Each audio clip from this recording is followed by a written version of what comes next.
Hello everyone, आप सबका वांगशान bubble में फिर से एक बार बहुत बहुत बहुत स्वागत है।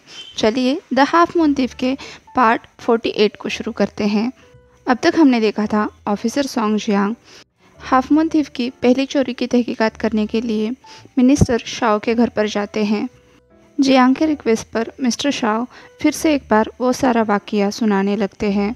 उस रात मिस्टर एंड मिसेस शाओ एक पार्टी में गए हुए थे। घर पर कोई नहीं था, इसलिए हाफ मून थीफ को झूमर चुराने का एक अच्छा मौका मिल गया। अगले दिन प्रेसिडेंट की बर्थडे पार्टी थी। जब सुबह शाओ कपल बर्थडे पार्टी के लिए तैयार हो रहा था, तब उन्हें पता चला कि उनके घर पर चोरी हुई है। अगर ये बात फैल जाती तो शाओ कपल को शर्मिंदा होना पड़ता, इसलिए उन्हें चुप रहना पड़ा। ऑफिसर ने कहा, आपने अगले 2 दिन तक भी कोई रिपोर्ट फाइल नहीं की थी। क्या उस दौरान आपको कुछ अजीब लगा? आपके हिसाब से किसने चोरी की होगी? मिस्टर शाओ ने कहा, हमारे घर में हाई सिक्योरिटी है, इसलिए अगर चोर दरवाजे से आता तो अलार्म सिस्टम ऑन हो जाता, लेकिन हमें बस एक खिड़की खुली मिली। उन्होंने किसी भी तरह के फोर्स का इस्तेमाल नहीं किया था, कहीं पर भी जबरन नहीं घुसे थे। इसलिए हमें हमारे एक पुराने नौकर पर शक हुआ, क्योंकि सिर्फ उसके सिवा हर कोई अपने काम में व्यस्त था। वो कौन था?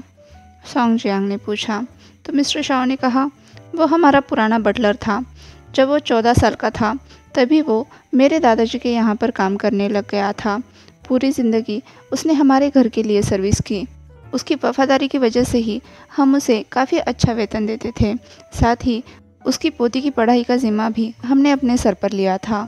पर मेरे ख्याल से अगर उसे चोरी ही करनी होती तो वो बस एक झूमर चुरा कर क्यों चुप हो जाता?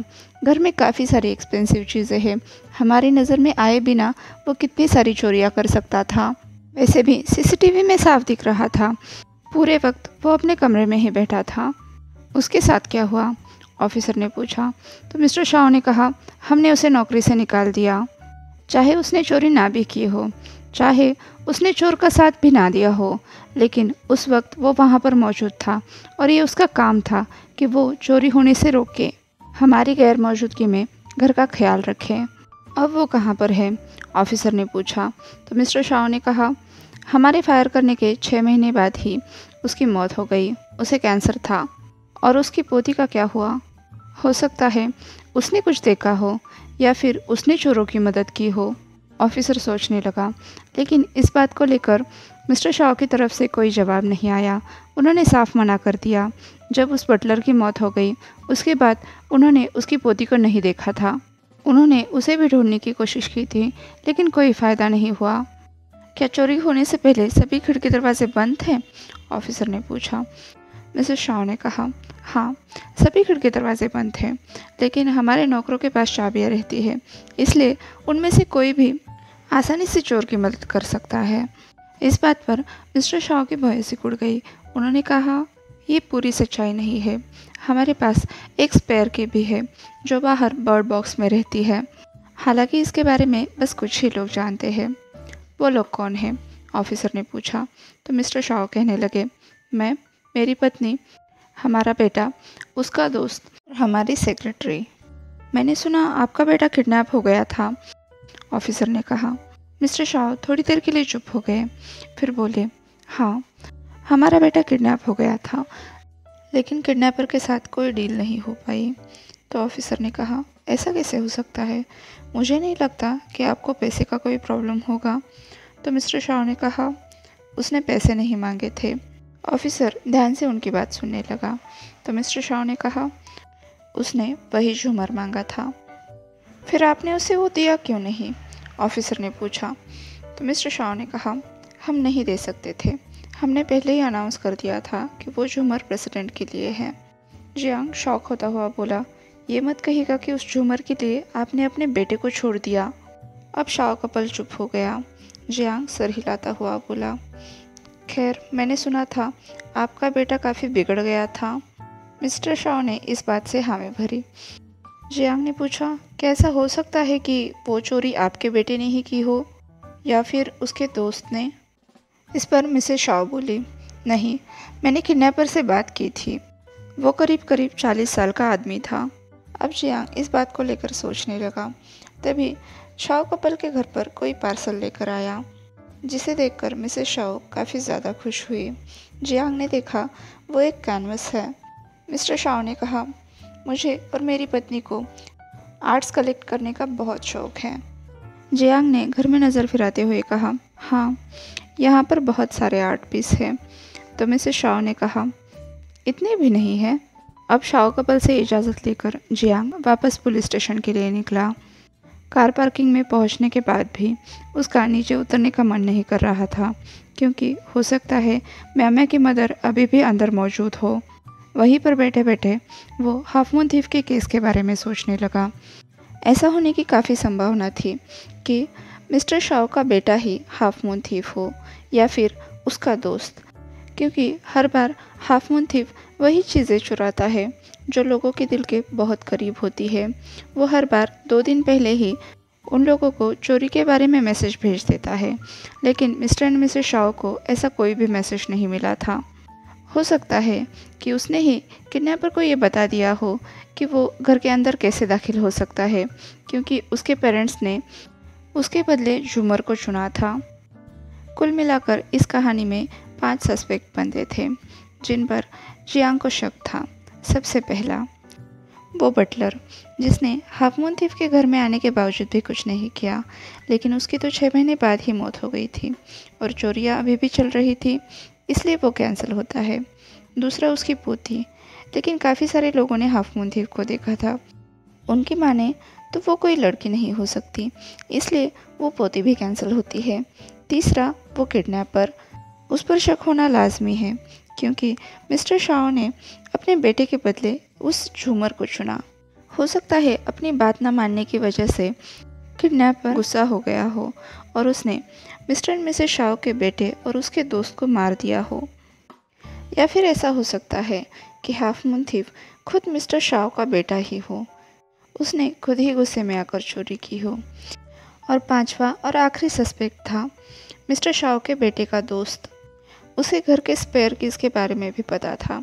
इसका मतलब अगर वो चाहे तो घर में आसानी से घुस सकता है।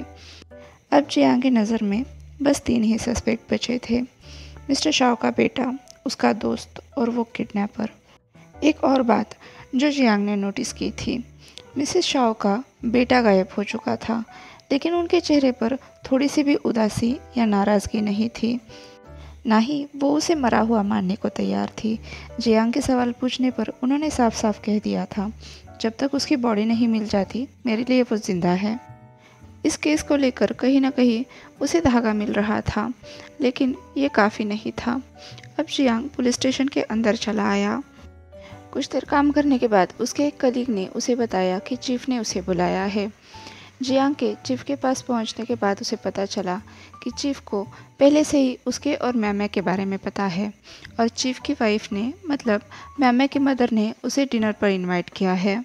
जियांग फ्रस्ट्रेट होकर सोचने लगा, चीफ को मेरे और मैमा के बारे में क्या पता है और कब से मैं और मैमा डेटिंग कर रहे हैं। तभी ऑफिसर वांग उसके पास कुछ पेपर्स लेकर आए।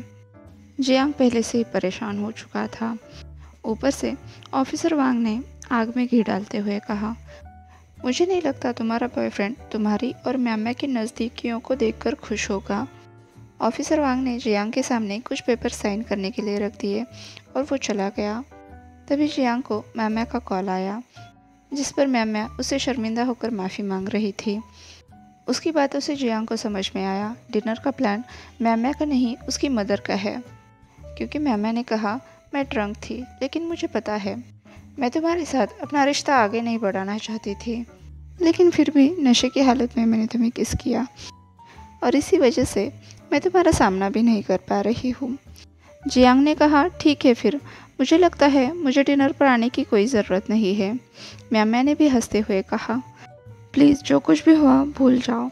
आशा करती हूँ कि हमारी दोस्ती अब भी बरकरार है। इससे पहले कि जियांग उसे कुछ जवाब दे पाए, उसका फ़ोन एक लाउड बीप के साथ बंद हो गया। तब जियांग को याद आया, कल रात काफ़ी बिजी होने की वजह से वो अपना फ़ोन चार्ज करना ही भूल गया है। जियांग की शिफ्ट ख़त्म हो चुकी थी, इसलिए वो घर पर चला आया। दरवाज़ा खोलते ही हमेशा की तरह सीलिंग के नीचे रखे हुए बकेट्स ने उसका स्वागत किया। आश्चर्य से वो बकेट्स आज खाली थी।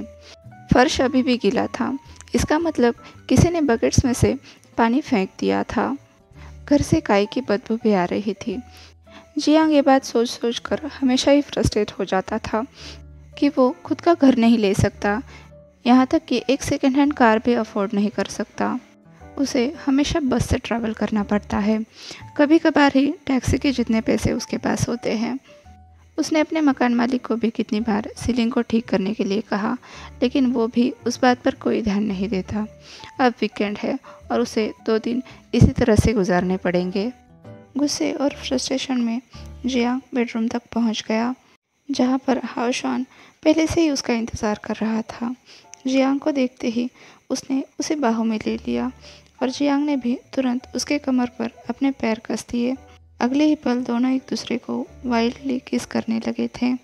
जियांग को ब्रेथलेस पाकर हाओशान उसके लिप्स को छोड़कर उसके कान तक पहुंच गया।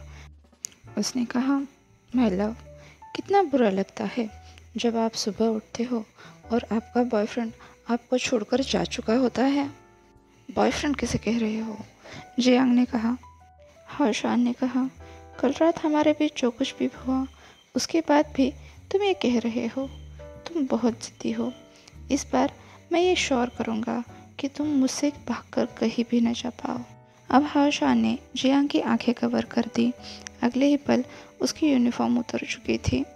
जियांग के कानों पर अपने दांत गड़ाता हुआ हाओशान बोला, माय लव, तुम्हारी आंखें बंद हो तो तुम और भी सेंसिटिव हो जाते हो। जियांग के लिए अब ये सब कुछ बहुत ही ज़्यादा हो रहा था। तभी उसने अपने शरीर पर ठंडी हवा का झोंका महसूस किया। हो न हो हाओशान ने उसकी खिड़की पहले से ही खोल दी थी। वो नहीं चाहता था कि उसके नेबर्स उसे इस हालत में देखे, इसलिए वो बार बार हाओशान से रिक्वेस्ट करने लगा कि वो खिड़की बंद कर दे, वो यहाँ पर ना करे। लेकिन हाओशान तो उसके नेबर्स के डिस्क्रिप्शंस देते हुए उसे और भी परेशान करने लगा। हाओशान के हर एक टच के साथ जियांग की बॉडी में इलेक्ट्रिक करंट दौड़ रहा था। साथ में हाओशान उसे ये भी बता रहा था कि उसके नेबर्स उन्हें देखकर कैसे कैसे रिएक्शंस दे रहे हैं। ये सब कुछ बहुत एम्बैरेसिंग था, लेकिन जियांग की आंखें और हाथ बंधे होने की वजह से वो कुछ भी नहीं कर पा रहा था। जब जियांग को होश आया तब उसने पाया हाओशान ने उसकी आंखों की पट्टी खोल दी है और शायद हाओशान कमरे में नहीं है। अगर वो उससे रिवेंज ले रहा है तो जियांग उसे छोड़ेगा नहीं, क्योंकि उसे इतना पेन देने के बाद, यूज़ करने के बाद हाओशान की उसे छोड़कर जाने की हिम्मत भी कैसे हुई। जियांग ने जब उठने की कोशिश की तब उसे पता चला कि उसके हाथ बेड से बंधे हुए हैं। हाओशान को गालियाँ देता हुआ जियांग सोच रहा था वो फिर से अपने पड़ोसियों से नज़रें कैसे मिलाएगा। दर्द में होने के बावजूद भी वो गुस्से में ज़ोर से चिल्लाना चाहता था। तभी उसने देखा उसके कमरे का दरवाज़ा खुल गया है और हाओशान अपने हाथ में कुछ थैले पकड़े हुए अंदर आ रहा है। हर बार जब भी उसे होश आता तो हाओशान उसके सामने खाना लेकर आता। इसका मतलब उसके बेहोश हो जाने के बाद उसे क्लीन करना, बेडशीट चेंज करना, कपड़े चेंज करना, खाना लेकर आना, ये सब हाओशान कर रहा था। क्योंकि खाना खाने के बाद वो दोनों फिर से शुरू हो जाते, जब तक जियांग फिर से बेहोश नहीं हो जाता। हाओशान ने आते ही मुस्कुराते हुए कहा, गुड मॉर्निंग लव, क्या तुम्हारी नींद पूरी हुई? हाओशान ने जियांग के हाथ खोल दिए तो जियांग ने तुरंत उस पर अटैक कर दिया। उसे डॉज करते हुए हाओशान ने कहा, लगता है तुम्हारे अंदर अभी भी बहुत ताकत है। जियांग शौक से कांपते हुए बोला, कौन हो तुम, मॉन्स्टर? तो हाओशान ने कहा, क्या मैंने कुछ कहा? वैसे भी इन 2 दिनों में हमने बहुत नॉटी चीज़ें की हैं। क्या 2 दिन? जियांग चिल्लाया। तो हाओशान ने हंसते हुए कहा, यस माय लव, आज मंडे है। आज के लिए बस इतना ही, आपसे कल मिलती हूँ। सॉरी कि ये पार्ट थोड़ा सा छोटा है और मैंने जानी के कोई भी सीन नहीं दिखाए हैं। कल इसका रिप्ले कर दूँगी। ओके, तो कल मिलते हैं। तब तक के लिए वांगशान बबल में खुश रहिए। Thank you.